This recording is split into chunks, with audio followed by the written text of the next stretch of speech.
तुम धर्म के विरोधी भी हो जाते हो।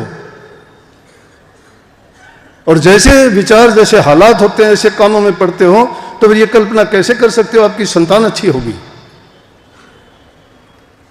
किसी पौधे को तुमने जहर से छींच दिया है, वो कभी मीठे आम नहीं दे सकता, कभी मीठा फल नहीं लगेगा, उसको कड़वे ही लगेंगे। आप सभी को राधा स्वामी। जो आज का सत्संग का विषय है, उससे महाराज जी ने बताया कि इंसान अगर कोई कार्य दिल से करता है तो परमात्मा उसका उस कार्य में पूरा साथ देता है, चाहे वह कोई कार्य अच्छाई के लिए हो या बुराई के लिए। अगर हम बुराई के लिए कार्य करते हैं तो परमात्मा उस बुराई में भी हमारा साथ देता है, लेकिन उस बुराई का जो फल होता है वो हमें भुगतना पड़ता है। तो महाराज जी ने और भी सत्संग में बहुत सारी बातें बताई है, जिनको हम अपने जीवन में अपना ले तो हमारा जीवन सफल हो जाएगा। कृपया आप सत्संग को पूरा सुने। राधा स्वामी। धर्म के विरोधी भी हो जाते हो। और जैसे विचार, जैसे हालात होते हैं, ऐसे कामों में पड़ते हो, तो फिर ये कल्पना कैसे कर सकते हो आपकी संतान अच्छी होगी। किसी पौधे को तुमने जहर से छींच दिया है, वो कभी मीठे आम नहीं दे सकता, कभी मीठा फल नहीं लगेगा, उसको कड़वे ही लगेंगे। देखे हुए हैं। एक अनार का पेड़ था, उसके साथ में एक आक खड़ा हो गया। आक कड़वा होता है, अनार लगे, बहुत लगे उसके, बड़े बड़े अनार। देख के बड़ा मन खुश हुआ, बड़े अच्छे अनार रहे तो। लेकिन वो पके जब उनको देखा तो आग की बदबू आ रही है उनमें। अरे जब पेड़ पौधों में इतना असर है तो इंसान में तो कितना, इंसान को तो पूरा बदल के रखते हैं। संगत इंसान की अच्छी होनी चाहिए, गुणवान आदमियों के अंदर बैठना चाहिए, जो तुम्हें भक्ति से, गुरु से और इन चीजों से दूर लेके जाता है, धर्म के विरुद्ध बातें करता है। उस इंसान का तो अगर मुंह भी देखोगे तो तुम्हें पाप लगेगा, नरकों में जाओगे। नरकों में क्यों जाओगे? तुम्हारी बर्बादी होगी उससे। दुर्गुण उभर जाएंगे और सगुण आपके छूट जाएंगे। इसलिए मैंने कहा कि भक्ति के मार्ग पर चलना आसान दिखाई देता है, बड़ा कठिन है। कांटों की सेज पे सोना है तो मैं बात वो दूसरी ओर चल के बलख बुखारा की बादशाह की बात कर रहा था। आवाज सुनी रात के टाइम पे, छत के ऊपर जाके देखता है 2 आदमी घूम रहे हैं। उन्होंने पूछा कि क्या बात है, तुम कौन हो? बोला कि हमारा तो ऊंट खो गया, ऊंट को ढूंढते। बोले मूर्ख आदमी हो, महलों की छत पे ऊंट कहां से आएंगे, कैसे चढ़ जाएगा? बोला तो महलों में भक्ति और परमात्मा कैसे मिल जाएगा? ये कहीं सोच में पड़ गया। वो ये बात कह के रे पीछे भागा, नहीं है, नहीं मिले। समझ में आ गई बात कि कौन क्या कह गया। मैं कहने का मतलब, जिस चीज के लिए तलाश में निकलते हो प्रभु तुम्हारे लिए सारे रास्ते खोलता है। सच्ची लगन के साथ अगर चलते हो तो, चाहे पाप कर्म में भी चल जाओ तो भी खोलेगा। चोरी करने जाओगे, चोरी का दाव लगवा देगा तुम्हारा, क्योंकि पूरे दाव लगाए बैठे हो तुम। अपना मौका और अवसर देख के जाओगे उस पर। बस उसी टाइम छोड़ के चल दिए, राजकाज को छोड़ के कबीर साहब के पास पहुंच के। मुर्दा रह के रहना होता है, मुर्दा होके रहे शरण सतगुरु की। मुर्दा जीवित मुर्दा कैसे होगा इंसान के सब चीजों को बर्दाश्त कर ले, भलाई बुराई जो कुछ हो उसको सबको बर्दाश्त कर ले। वो उसने की ऐसे। कबीर साहब के पास चला गया। कबीर साहब के पास गया कि मुझे शिष्य बनाओ।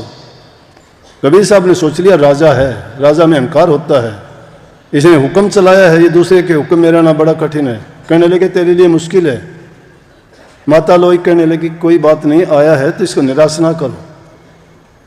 काफी दिन तक रख लिया उसको रहते होगे, तो एक दिन कहने लगी कि तुम सारा काम इससे करवाते हो, कितनी सेवा करता है, राजा होके भी इसकी हालत क्या होगी। अब तो इसको नाम की बख्शिश कर दो, आपको उपदेश दो। कहने लगे कि अभी उस काबिल नहीं हुआ है, ये मैं जानता हूँ। बोला कि ना आप तो ऐसे ही कहते हो। बोला तो अच्छा ऐसा कर, तू घर का कूड़ा इकट्ठा कर ले, मैं किसी काम के लिए इसको बाहर भेजता हूँ और तू इसके सिर के ऊपर कूड़ा डालना, फिर पता लग जाएगा तुझे, मेरी बात फिर मान लेना। उसने उसको कहा कि वहाँ से बाहर से वो चीज़ उठा के लाना, मैं भूल गया। वो लेने के लिए गया, माता लोई ने कूड़ा उसके सिर पर डाल दिया। जब ऊपर देख के करने लगा, अरे बलख बुखारा नहीं है, नहीं बता देता तुझे मैं। आके कहने लगी, बोला क्या बात हुई? बात क्या होनी थी, वो तो अभी अहंकार है उसमें। कहने लगे बलख बुखारा नहीं बता देता। बोला मैंने क्या कहा था, राज छोड़ के आया है, उसके लिए बड़ा कठिन काम है। राज तो बहुत ऊंची चीज है, हम अपने घर के परिवार की बातों को नहीं छोड़ सकते। उनको ऊंचा मानेंगे। बोला कि और कुछ दिन रहा, बोला कि अब ये, बोला अब इतने दिन में क्या होगा, बोला देख लेना, आज फिर जा। बोला आज कीचड़ लेके जा। कीचड़ और गंदगी डाल के एक बर्तन में लेके गई और वो वहां से गुजरा तो उन्होंने उसके ऊपर वो डाला तो देख के हंसा। बोला अरे चलो तुमने मुझे इस काबिल तो समझा।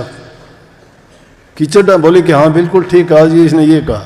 कबीर साहब ने नाम बख्श दिया, और नाम बख्शने के बाद में राजा होते हुए भक्ति के मार्ग पर चलने की बात बताता हूँ। पैरों से नंगा है, तन पर कपड़ा नहीं है, कठोर से कठोर जीवन बिताता है, भूख प्यास की कुछ उसको परवाह नहीं है, और गाता हुआ चलता है सुल्तानी बलक बुखारे दा, सुल्तानी बलक बुखारे दा, तन 5 टके पोशाक थी अज तन पर गुदड़ भारे दा, खाता 36 प्रकार भोजन था आज बासी सांग सकारे दा, सुल्तानी बलक बुखारे दा, सुल्तानी बलक के सुल्तान था बलक बुखारे का। कदे पलनिया में चालते अज पाए लागे गारे दा।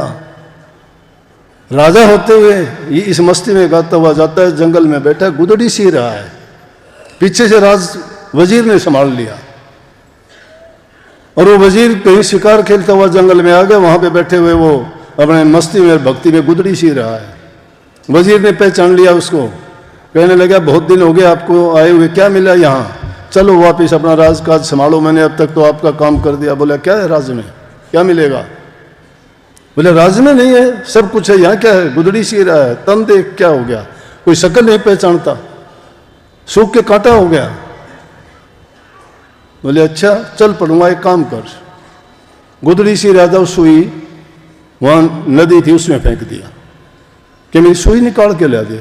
बोले राजा हो कि क्या सुई की बात करते, लाखों दिला दूंगा आपको, इससे भी बढ़िया जो कहोगे वो मिलेगा, एक सुई। ने बोला नहीं, उन सुइयों से मतलब नहीं है, वो सुइयां मैं छोड़ के आया हूं, ये सुई चाहिए। बोले वो तो नहीं मिल सकती। दृष्टि की और मच्छी उस सुई को मुंह में लेके बाहर आई। बोला कि ये काम हो सकता है तुम्हारे वहां जाके। बोले ये तो नहीं। बोले अपना काम करो।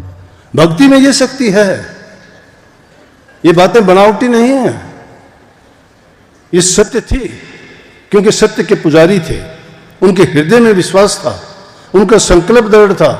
इंसान में वो शक्ति है, परमात्मा के बाद में 2 दर्जे का इंसान है बस।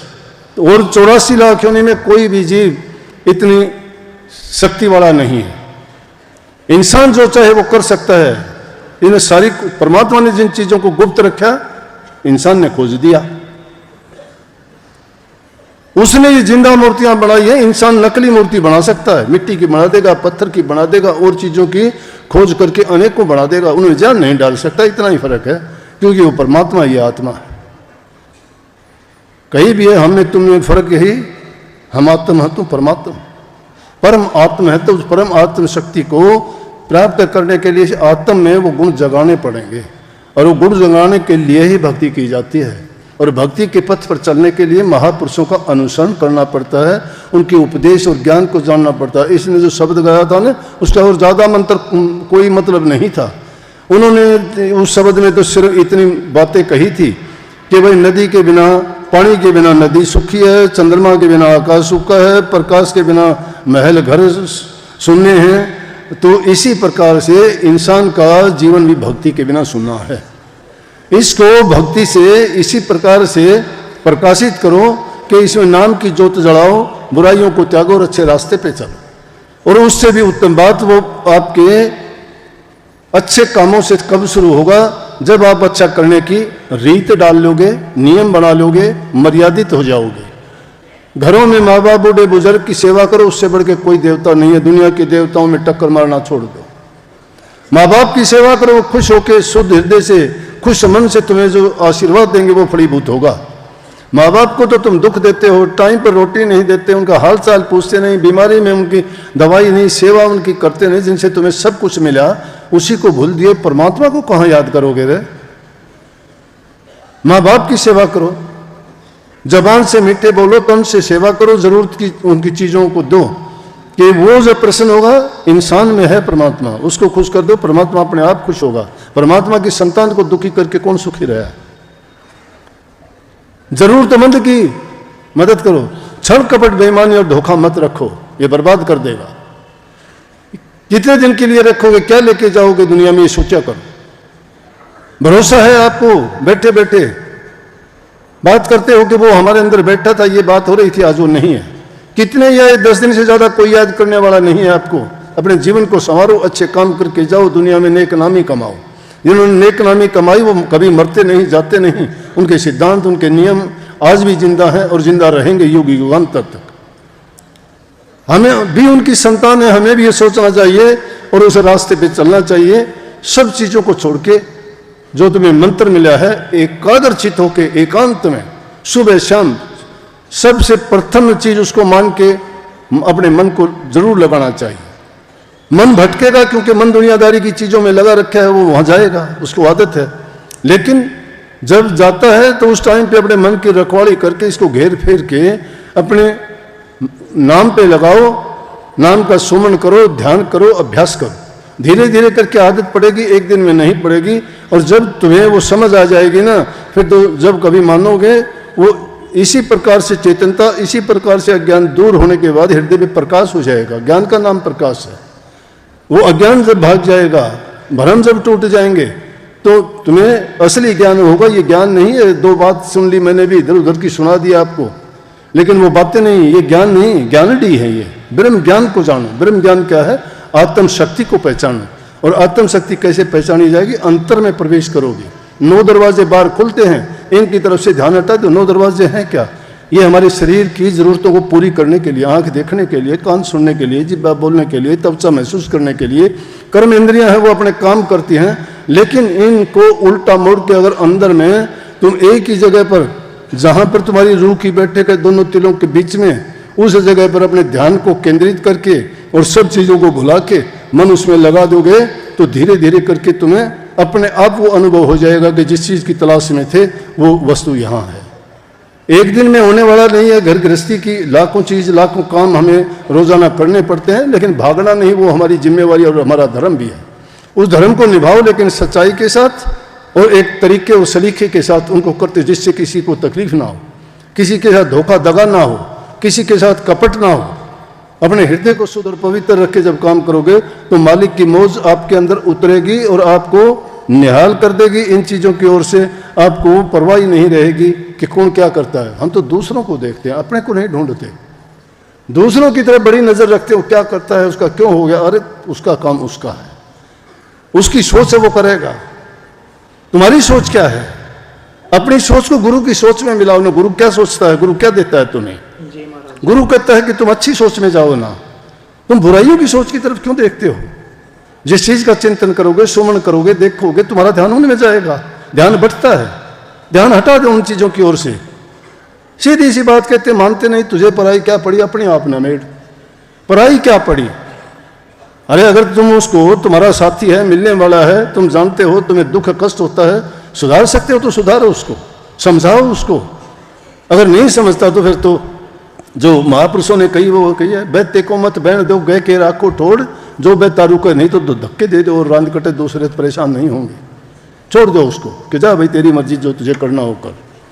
तो भाई महापुरुष तो संसार में इसी तरह से जीवों के हित के लिए, कल्याण के लिए, उनके सुधार के लिए प्रकट होते हैं और वो अपना काम करके जाते हैं। जो जीव उनमें दृढ़ निश्चय करके, श्रद्धा रख के उनकी वचन की पालना करते हैं और उनको अपना हितकारी और गुणकारी समझते हैं, तो उन जीवों को बिना कुछ करे भी पार कर देंगे वो। लेकिन ये नहीं हो सकता मन में कपट और धोखा रख के ऊपर से गुरु गुरु करते रहो, नीचे से घातरी दूसरी चलाते रहो, वो नहीं होगा। बगल में छुरी मुंह में राम राम वाली बात नहीं चलती। कपट है वो, धोखा, वो तुम्हें बर्बाद करेगा, गुरु का नहीं बिगड़ेगा। ये और समझा दूं मैं, गुरु अपना काम करता है, तुम अपना काम करते हो। गुरु तुम्हारा हित का काम करता है, तुम छल और ईर्ष्या और कपट का काम करते हो। कपट तुम्हें बर्बाद करेगा, कपट कभी तुम्हें सुधरने नहीं देगा। तो आप सबको बहुत बहुत आशीर्वाद। तो जितने ज़्यादा नहीं तो कम से कम महापुरुषों के जो दिन आते हैं, उस दिन से हमें संकल्प लेके जाना चाहिए कि जो बीत गए वो तो बीत गए, अब तो सुधर ले। जिसको कही है, अब तो सोच समझ के न चाल भैया, गलती में बनी सो बनी। भूल और गलती में जो बन गई उसको छोड़ दे, बीती ताई बिछा दे। सत्संग को पूरा सुनने के लिए आपका बहुत बहुत धन्यवाद। हम आशा करते हैं आपने महाराज जी की बातों को बड़े ध्यान से सुना होगा।